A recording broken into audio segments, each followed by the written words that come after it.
Alright guys, we're on the fourth episode of MC Anime. We got Christian here to lead us off. How you doing, Christian? Hello, I'm doing pretty good. A little tired, but yeah. Gonna work with what you have, man. Yeah, so what are we doing today? You want to introduce it? Sure thing. Today we're gonna talk, the topic for today is gonna be discrimination in anime. And we got prepared 4 different ones. We can go a little bit in depth into each one. And to the specific characters or the specific group of characters that are the ones cast aside in those animes. Yes, and then the 4 anime that we're using to explore, discrimination in anime is Geass, Naruto, which Naruto will be really interesting, Beaststars, and A Lull, and a C. So, further ado, which one you think you want to bring up? What you feel very strong about? The one that I feel the strongest is obviously Naruto, because I know a lot of Naruto, man. For anyone that doesn't know, this man is literally, if you put Naruto on a pedestal, he will literally say it's an A++++. So you know what? There you go. Oh man. Well, because for him, it's like a false idol. He'll go in there bowing down and everything. But I'm shifting a little bit right now. I'm also taking a very good interest in other shows like One Piece. But yeah, Naruto is always gonna be in the top, man. You know? Oh, yeah, we know that. No, we know that from you because you're biased about Naruto in the first place. So we just get that out of the way. He's biased. So, but anything he says, take with a grain of salt, because he knows what he's gonna say. He might say it's the best anime of all time, but who knows? Nah. I know it's not. I know you. You won't say it. Nah. The best anime of all time right now is One Piece. Oh my gosh, there's another. Alright, so we're at the story of Naruto. The setting is there's like several depictions of discrimination throughout, but the first one that we typically see is actually the main character himself. And what can his name be? What could his name be? Naruto Uzumaki is the person that question that we first see the severe aspect of the world relations about him as a character, and also what surrounds his backstory before, basically him growing up in the village. Now, just to show, we're going to say a little bit of spoilers. We're not going to say too much because, we don't want to ruin the show. But with that, keep in mind there is some spoiling content when we're going to talk about. To be fair, at this point in life, everyone should have seen Naruto by now. To be fair. Yeah, but there's still some people that may have watched some of it and not all of it, so it's just out there. Now, let's see. Naruto receives in the beginning a lot of discrimination for not what he is as a person, but him as a Jinchuriki. Exactly. What is a Jinchuriki, you may ask yourself?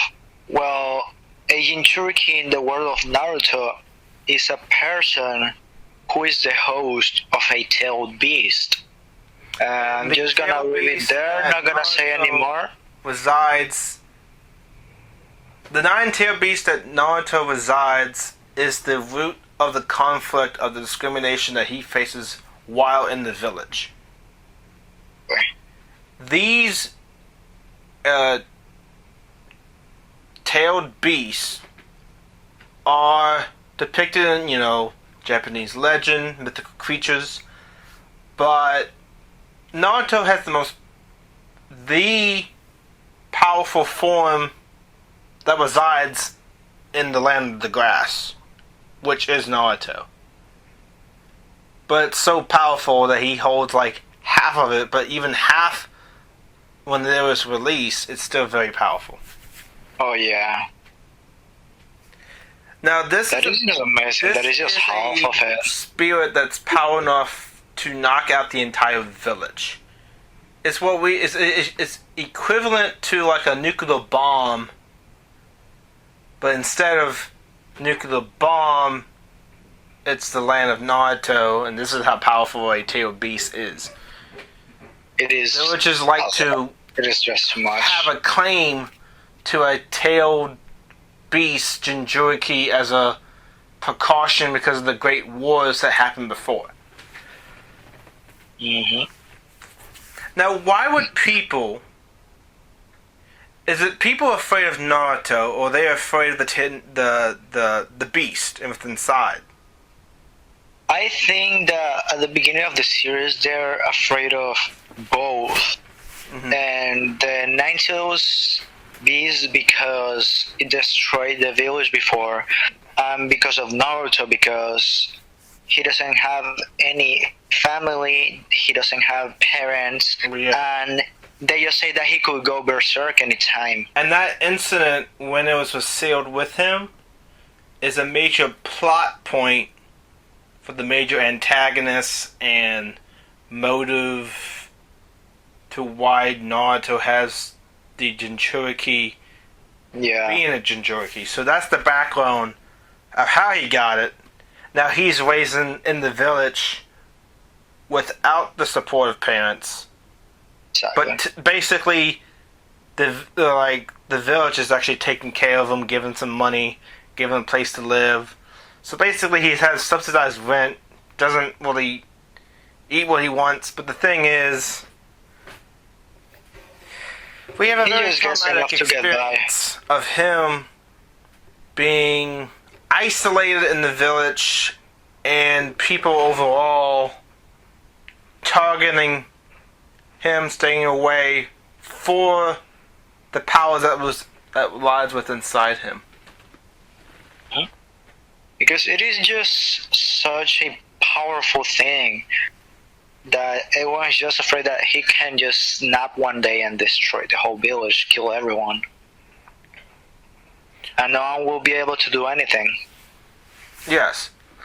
And then, how this plays into the story is Naruto, instead of being sad about the discrimination he endures, he uses it as a catalyst to treat people different than how he was treated, and he also knows the major plot point in him sympathizing with the different antagonists and him feeling similar to how they were feeling at certain point.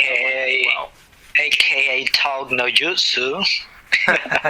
Oh gosh. So that is one aspect of discrimination in Naruto, but we also have Uchiha clan as well. Oh yeah, the Uchiha clan, that's another case, but it's still discrimination. So what happened is he had years of tension. That years of tension led to a coup d'etat. That coup d'etat was overheard. So, not going to say who, but someone took action and basically became the mortar against their entire clan, and then we also have Sasuke being like the last known member in the village wise. Yeah. The last Uchiha kid. And what a title. The thing is, Sasuke had an upbringing of the family, and then that family was taken from him, and it's only been like not even that long in the anime. Naruto didn't have anyone at all, but Sasuke had support, and then it was taken from him. And this is how we have Naruto and Sasuke being rivals. And how Naruto always feels similar to how Sasuke's feeling. Now, Naruto didn't become like Sasuke did. And just built up rage and being an enemy to the village. It's really an interesting contrast between the two. They went similar traumatic experience, but as a result, now we have similar discrimination methods within the village on two different issues. The Tail Beast and a particular clan that tried to overthrow the village. Yeah. And we also get later on the conflict between these two. They bring out the same points. Like Naruto be like, "Yeah, we didn't hurt anyone." Yeah, how you just like me, but yet you still trying to fight me, resist against me. I don't understand where you're coming from. If we have a similar background, why are you fighting me? And Naruto is trying to protect Sasuke in a way. It's just really an interesting dynamic between the two. Yeah, because, and to be honest, Sasuke was the first person that acknowledged Naruto as a person. Well, the first that he knows of. Yeah, and like the thing is that the first person that openly accepted openly acknowledged Naruto. And there's also other discrimination as well throughout. We have there's a lot. Great War history. There's like been at least the Great Wars like span hundreds of just tension between different villages, and during a time where anytime in war you're going to have heightened tension and discrimination against other villages. Oh yeah. So you also have that aspect, but you also get the power of bonds. Well, you get the power of the past being presented to the present in a way that is changing the future. If you really think about it, the past is being used to affect the present, which basically changes the future. Nice way to phrase it. Well, I mean, it's like Naruto being Hokage, and we see his journey to be the Hokage. It really comes down to you're not always entitled to who you are when you were a child, but who you come to be when you grow up, and how much you aspire to change the world, or at least affect the people around you in a positive light. Yeah. Because I strongly feel, even as messed up as Naruto was treated, he doesn't lose face in anything that happened. It was difficult for him to endure, but without enduring that trauma, he probably won't be the person he is. And if he wouldn't, if any of that, if none of that had happened to Naruto when he was a child, he wouldn't be the person he is today. And this also brings in the light, most characters will have traumatic experience, and with that traumatic experience, it's a building plot for the character and how they are now and all that stuff. So, not every traumatic experience is discrimination, but discrimination is very rampant in several anime as a tool to make upbringing into question. So yeah. And for anyone that doesn't know, discrimination is the act of a particular individual, group, or organization, or just even a wide range of people as well in ridiculement, different, not understanding where they come from, prejudice, all of that comes into light when discrimination is brought up. Also, maltreatment as well. Treat them differently because you don't understand them. That's usually what it is as well. Yeah. Now that brings into question something that might be a little lighthearted. Is discrimination is based on instincts? What do you think? Discrimination, well, maybe because of instincts, or because of how you were raised. Yeah. Also. Well, a possible instinctual... Because we can see a lot in real life. A possible instinctual example of discrimination could be Beaststars. Beaststars, the discrimination that they endure as well. Oh yeah. So we have the omnivores. No, we have the herbivores versus the carnivores, and the carnivores.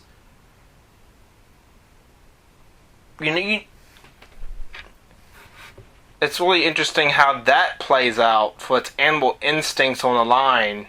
Can animal instincts be overcome and not treat people differently?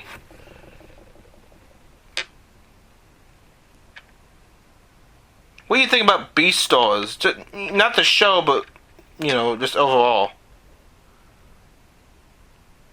Well, to be honest, I haven't seen the show myself. Mm-hmm. Mostly because it's not, my demographic. But it looks like something interesting if you talk about it from this perspective. Yeah. And what we usually see is the main characters being different types of animals. And animals are based in kingdoms and what they do. So we got decomposers, we got the herbivores, omnivores, and carnivores. The case study at hand that we see is the carnivores versus the herbivores. So, based on what you know from just learning science and the different animal kingdoms and types of roles in the community, how do you think carnivore and herbivore play out? Well, one's wanted to eat the others and the others just running away, Just like real life. Well, yeah, it also, the relationship is prey versus predation as well. Yeah, predator versus prey, yeah, basically. And throughout the story, can a carnivore actually resist the temptations to eat the fellow animals that are not carnivores? And Well, I guess that's a major plot point, but I guess it's possible. Well, it's possible. And that we see even in real life, it's possible. Oh, in real life, it is. If it's possible in real life, anything is possible in anime. Okay, in real life, we don't really have the struggle of animal instincts and resisting that urge. In real life, it's just they act on instincts and eat.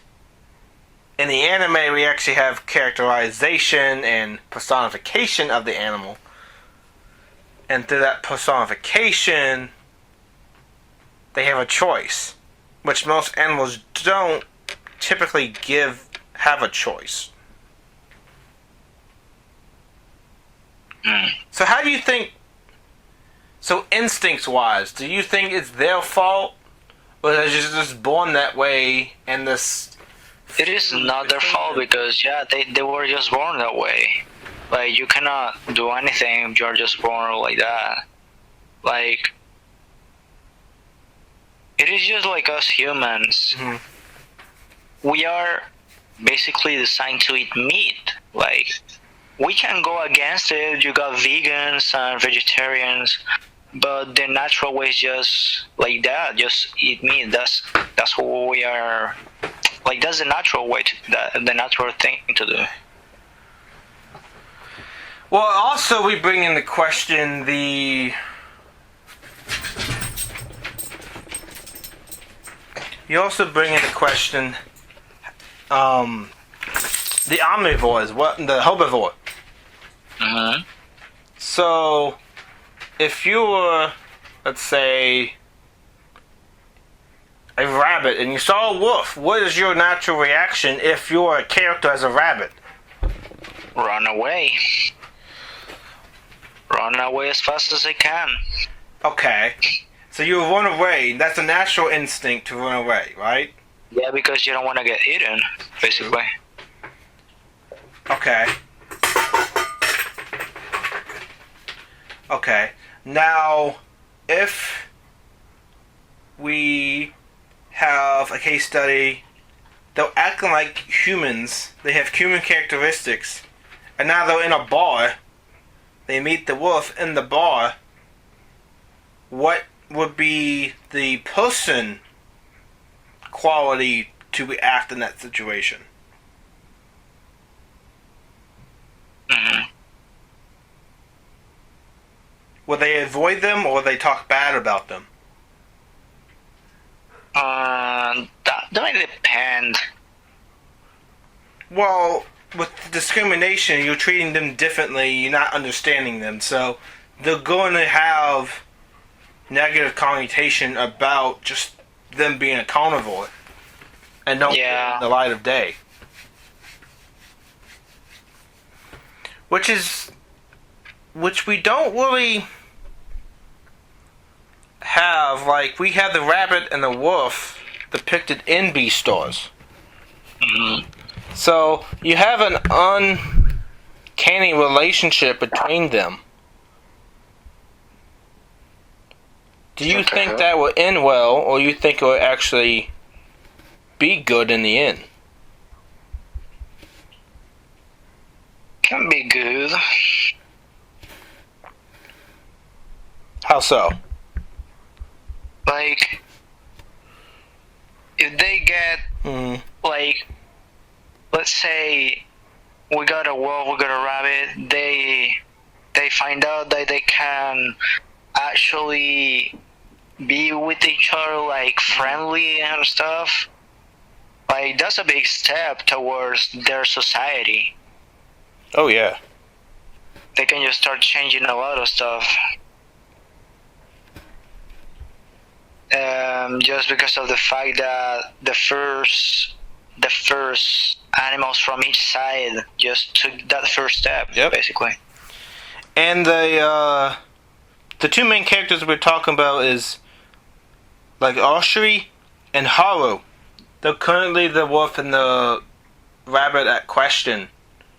And the wolf is actually resisting urges to feed on the rabbit or any other animal that is prey for that particular species. Mm. Now, we ain't going into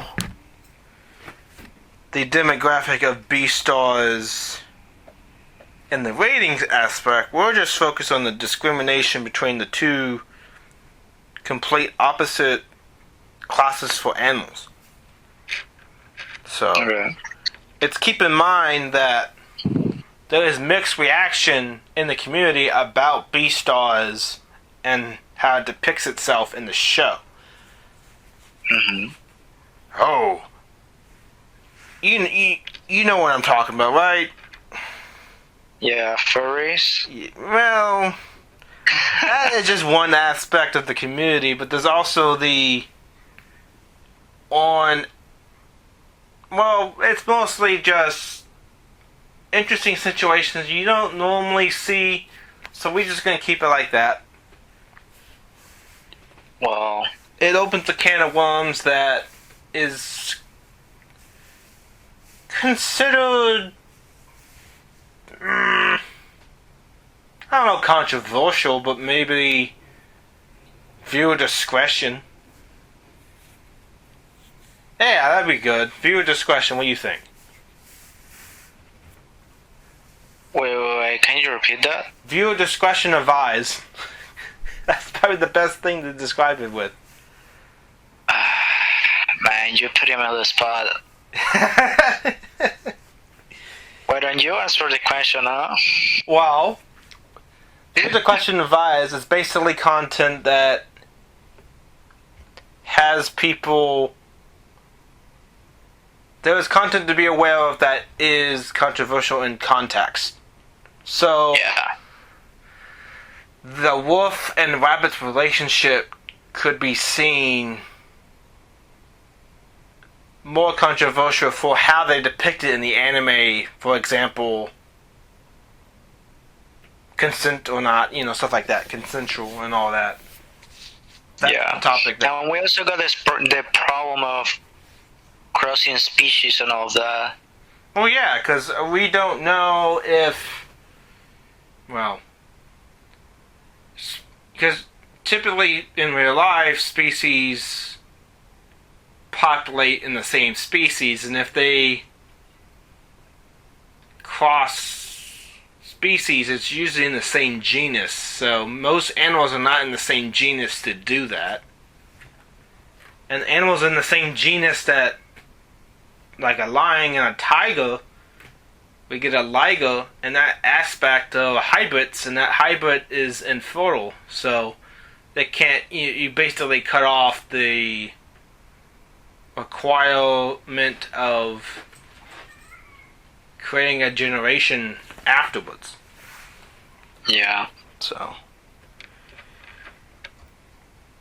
now, herbivores and carnivores might be interesting because carnivores eat the herbivores, and herbivores are the prey of the carnivores, and herbivores mostly eat plant-based diets, so the vegetation they eat has high energy in the meat. So if you really look at it, the calories in the meat is actually more than the vegetation. That's why herbivores are continuously eating vegetation to keep up their diet, to get the calories they need. So, if we're not saying that you should eat meat or you should only eat plants, you eat what you want, but just be aware what gives you the energy you need and makeup for the body to be nutrition based. So just keep that in mind. Yeah. So, with further ado, should we get going to our next one? Yeah, Geass, actually. Oh, nice. So, if anyone that doesn't know what Geass is, Geass, I don't know, you explain it. Geass, man. Okay. From the knowledge I have,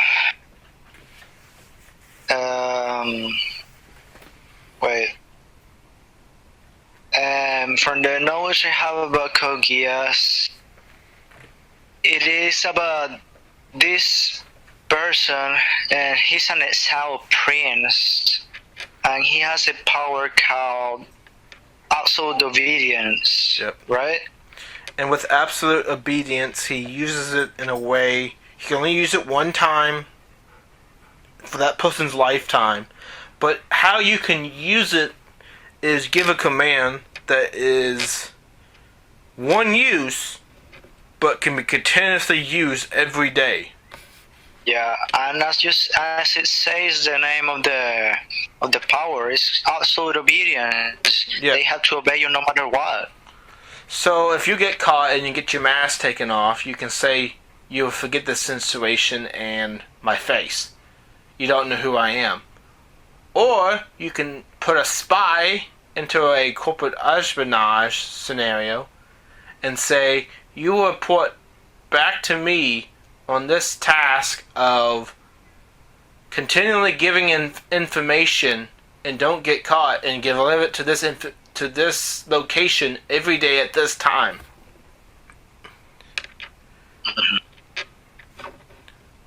And a lot of times they don't know that they're under it because it's a continual habit to keep doing that command.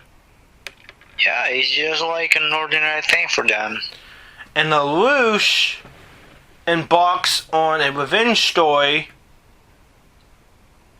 to face the oppressors, which is Britannia, and as a result, free Territory 11, which is actually Japan, which has been conquered by the Britannia Empire. So, Lelouch capitalizes on a movement of the people in Japan are not recognized as citizens of Japan, but instead giving a number. So what do you feel about that? Well, hopefully that doesn't happen in the future, man. You know? The dystopian kind of scenario where everyone is just a number. Well, like, you see from perspective, we're not too far off from that. Yeah. But it's not the same, obviously. Yeah, because we recognize countries as independent, and they are actually are recognized as a country, while territories are just given a number and call it a day in this anime. Yeah. And what makes it really interesting as a case study for discrimination particularly is actually Britannia Empire embarks on discrimination campaign to isolate the people in the territories. Like, we have Lelouch's father in a speech in like episode 3 stating that using discrimination as a catalyst to say that it's superior and we need to keep up the empire and not let people abuse it.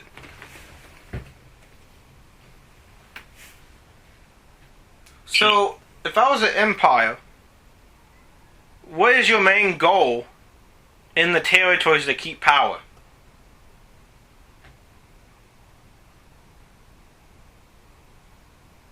Christian. Hello? Wait, it cut out for a moment. What is, if I was an empire and I wanted to keep my power and balance, how would I do so in the context?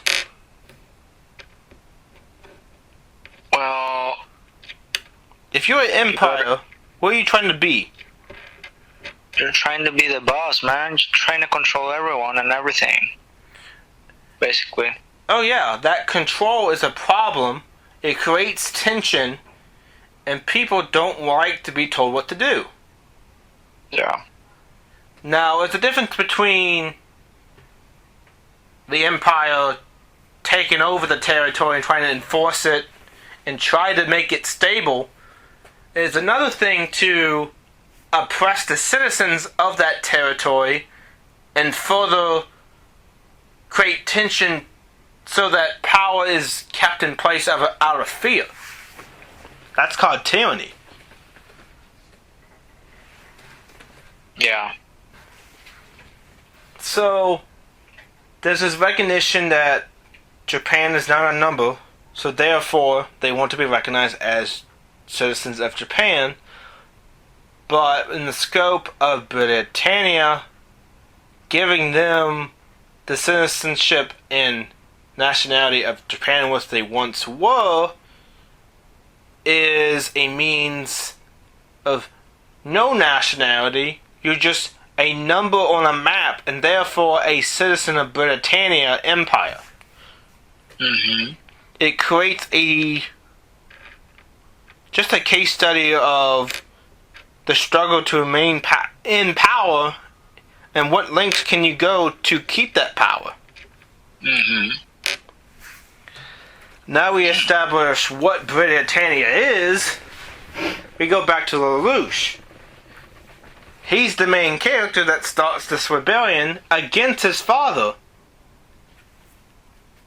But he's using discrimination as a tool to achieve the hidden agenda for revenge. What an interesting plot. So, people don't know that he wants... Because he's a former son of the Britannia's empire leader. He was cast out, lives in the territory of Japan, Area 11, and as a result, wants to get back at his father, so he starts a rebellion and gathers a movement to follow him to free Japan. Is that crazy to you? It is. Like, your entire agenda is revenge, but to achieve the revenge, you have to hide the fact that it's revenge and mostly gather a rebellion for independence.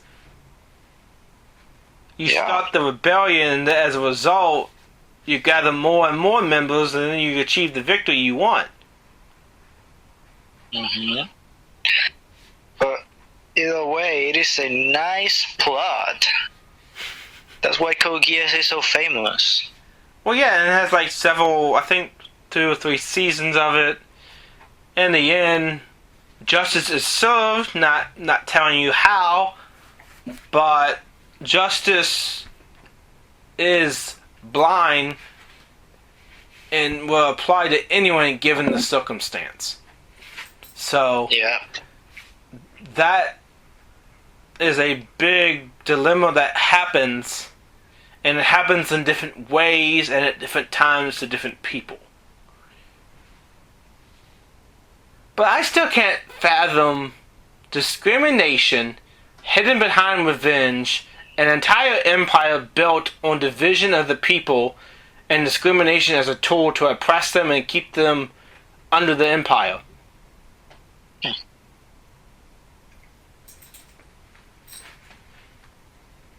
It is just, bro, like, all this thinking, it's too much.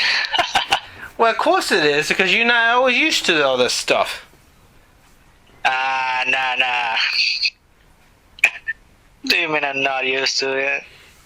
We know you're not, because it fires your brain more than anything else.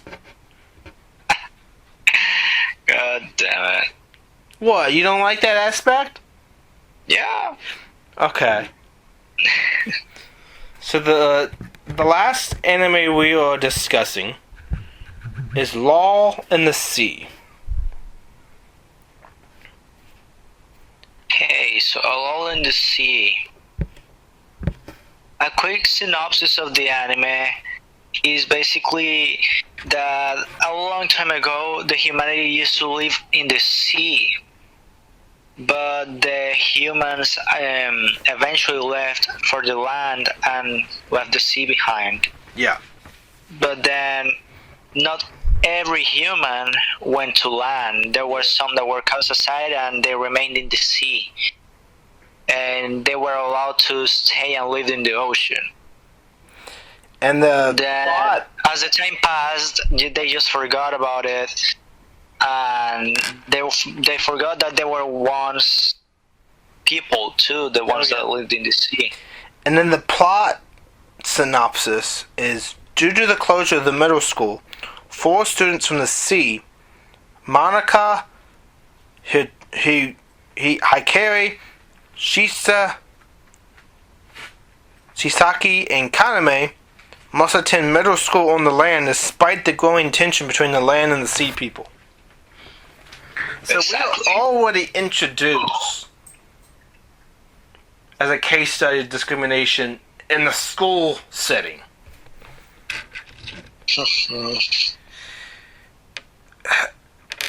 And the school setting is significant for it's very commonplace to have discrimination. Super common. you're surrounded by all kids of all different backgrounds, and the lack of experience with relating to people creates tension with different people they don't understand. And one such example is the people from the sea versus the students that are on land. Yeah. At the end, everyone, they're just the same. They're just humans like everyone else. That's the thing that they cannot see. Mm-hmm. There's a lot that happens a lot in real life too. With discrimination overall. Just that people don't want to see that we're all equal. But we're not gonna get into that. We're still talking about anime. Oh yeah. So we create a divide between the people of the sea and the people of the land, and the result, the people of the land separated from the people of the sea. In this tension, they still pass between the two, though no deny that over time fusion and discrimination will become a fact of the world. After centuries have passed, metal stores of the sea village Shioshisha find themselves sentenced on the land, where both sides of the coin seem to be willing to the idea. Doesn't stop the children from to face the uncertainty and struggles along the way. Basically, head first in discrimination, broken traditions, feuds between the leaders, and discovery as well. Okay. So, with this context, not only do they struggle to fit in, but they are totally different from the people of the land. So let's focus on that. The separation of the people of the land and the sea. The only difference is one comes from one is still in the sea, one remains on the land. In this case. So that is literally geographic geographic discrimination. Is based on where they are from, not of any other reason.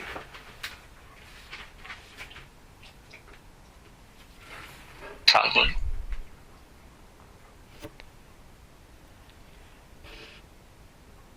Yeah, still, even if it's that, like, I don't know, like, I think that discrimination is based on fear most of the times, as we can see in Naruto or in Beaststars with the carnivores. Is mostly based out of fear in Naruto, because everyone is afraid that the Jinchuriki, that he can go rampant and destroy everything. In Beaststars, because the herbivores are afraid of the carnivores because they can just eat them at any time. Fear and discrimination go hand in hand. People fear what they don't know, so they don't give it a chance. As a result of not giving it a chance, the people that are affected are the ones at the target of the discrimination. Discrimination comes in all forms. It could be verbal, it can be physical, it can also be cultural or society as a whole.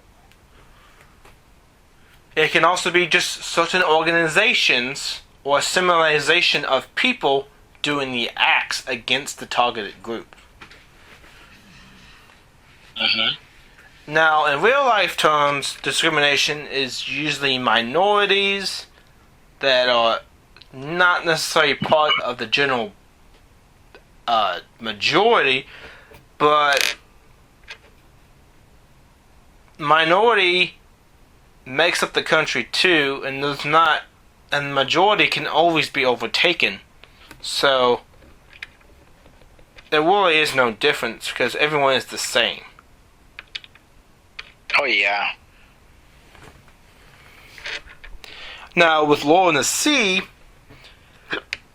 I mean, even though they overcome the discrimination and the struggles that come along, they eventually form relationships on the land with land dwellers as well. You know, it shows the emotion and drama for the future theme of love and sacrifice that continues to cast and the story progresses.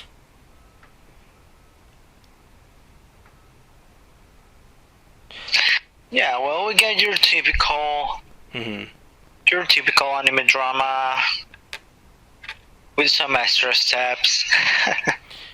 And also, Lull of the Sea is not just a school-type anime, it's also a slice of life. It has some comedy aspects as well. And the romance is also a driving point after they've been more or less accepted.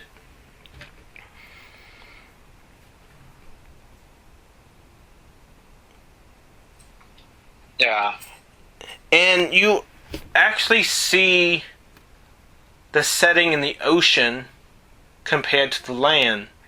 They come up from the ocean floor up to the land, the seashore, and then on to the land itself. We have to keep in mind that this is not some fictional aspect where the sea dwellers are the Atlanteans. These are actually just people. Like, you know, Atlanteans are usually typical as like fish type hybrids and stuff like that. These are just regular people as well. Yeah. So, as much as there is differences with discrimination used as a catalyst for these anime and real life applications, everyone is the same human regardless of who they are. For the simple fact, humanity is the strength, and we as a collective are equally but the same. What do you think? Yeah, we're just all the same, man. Like, it doesn't matter if it's anime, if it's this or that. Like, at the end, everyone's just the same on the inside. Yeah. And yeah, I'm not talking about organs, man, because, yeah, you know. What? Wait, what? What are you talking about? Nah, it's just a bad pun. Uh-huh. Well, you know, we have organelles, which, and those organelles from cells, or cells from the tissue, and the tissue from the organs, and then the organs from the organism, and the organism, in this case, is humans. So, if we have the same body makeup of who we are and what we are, and we only have like small differences, does the small differences really classify us as, in the eyes of people, just to be discriminated against? Nah, because, as I'm saying, like, it doesn't matter, like, it's just such a broad thing, discrimination. It's a term that people don't want to get to know the people that are different from them. And you do, you know, crimes of hatred, bigotry, stuff to immobilize the people being targeted and make them feel weaker, when all we have to do is make them feel stronger. Yeah. And, you know, as a case study with discrimination, it's embedded in the history that we share. We have it, it exists, but can it be something that we can treat it differently? Yes, we can. Why? The thing is that it just takes a lot of effort from the part of like everyone else, because as I was saying before, like, it also has to do a lot with the way you're raised, where you come from, and all of that. But yeah, I think for the most change, you're always going to have that small percent willing to stay to the same traditions of the non-change. Oh yeah. And the people that stick to the non-change or the more traditional side of it, and now even more particularly, the ones stuck in the past. Those are the types of people we have to be wary of. For the past is not what it is now, so again, who you are is in direct conflict with what is now.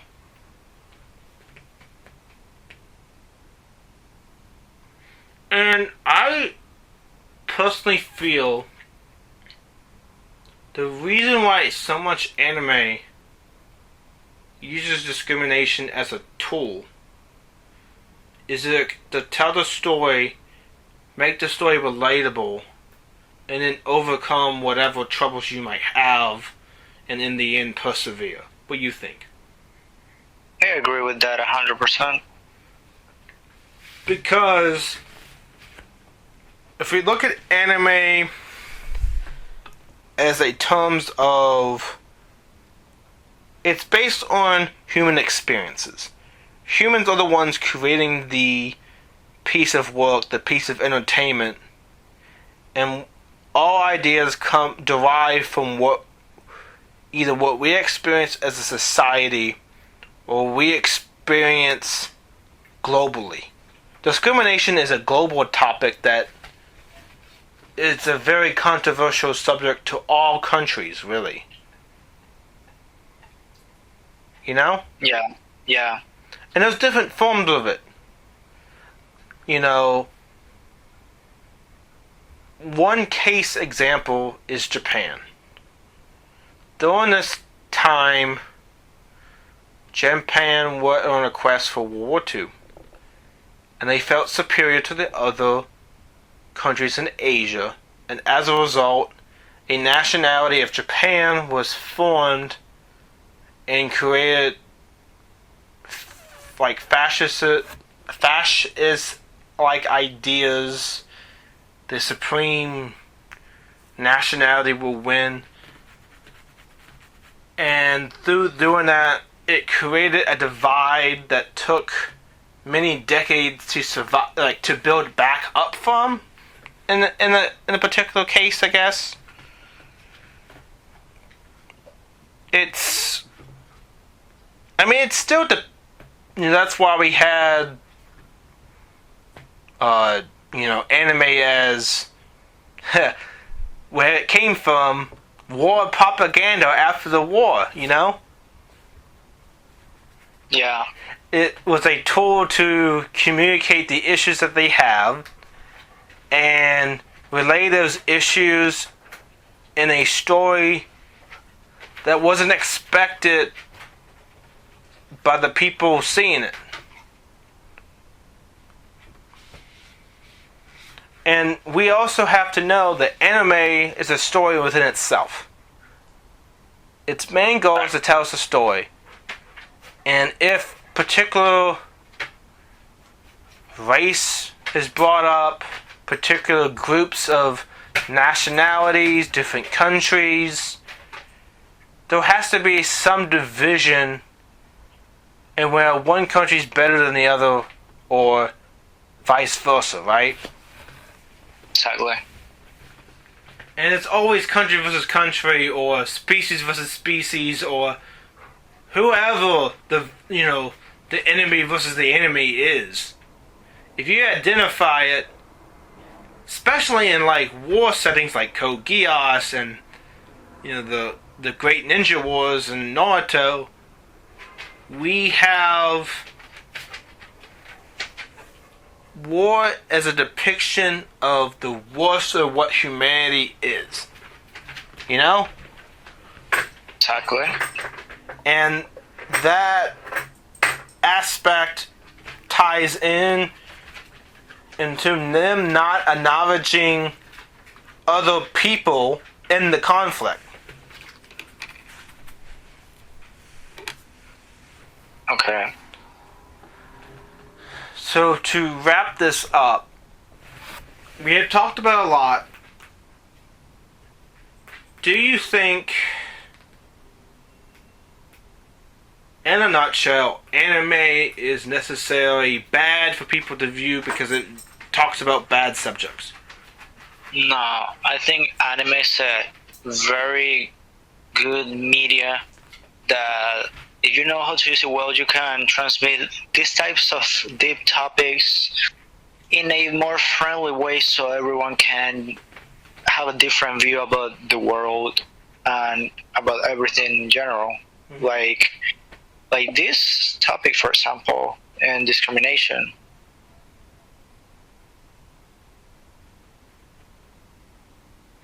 It is a very good way to transmit it all. I feel like the anime that uses this as a plot, it's usually background setting, building up the country, building up the organization, building up what they represent. It creates the plot in which we can relate to the conflict at hand.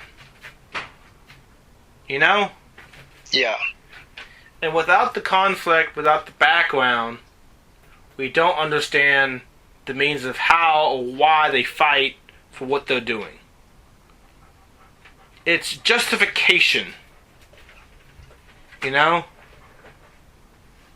Okay. The justification to why are they fighting? It's the backbone to the conflict. And it creates a suspense in which to tell the story. Uh-huh. And when anime is used to tell the story, I don't think it's necessarily bad. I also don't think it's necessarily good. It's like a neutral territory.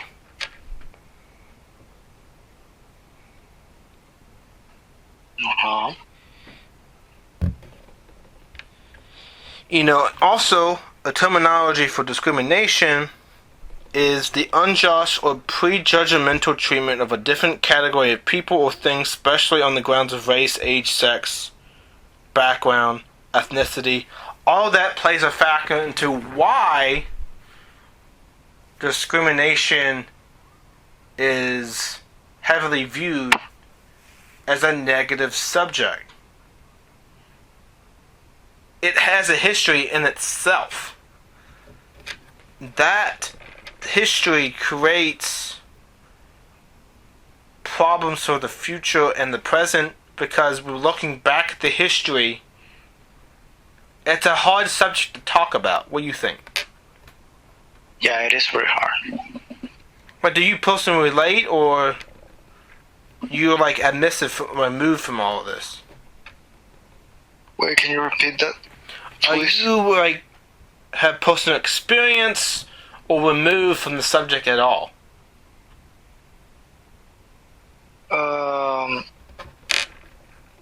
Personal experience.